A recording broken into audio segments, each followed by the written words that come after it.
So ఇప్పుడు నువ్వు అడిగావు కదా బ్రదర్, సో పాకిస్తాన్ డిఫరెన్స్ ఏంది, సౌదీ అరబ్ డిఫరెన్స్ ఏంది అని జెండాకి అంటే ఇండియన్ ముస్లిం ఎలా ఉంటాడు, పాకిస్తాన్ ముస్లిం ఎలా ఉంటాడు అంటే దాని మీద రెస్పెక్ట్ ఎలా ఉంటుంది అది కూడా దీనికి చూపిస్తా, ఒకే వీడియోలో చూపిస్తా.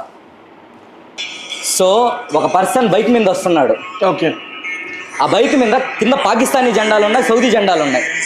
ఇక్కడ సౌదీ జెండాలు ఏడున్నాయి? ఉంటాయి. అతను ఏరుతున్నాడే అది సౌదీ అరబ్ జెండా. అది సౌదీ అరబ్ జెండానా? అతను ఏరి తీసుకునేది.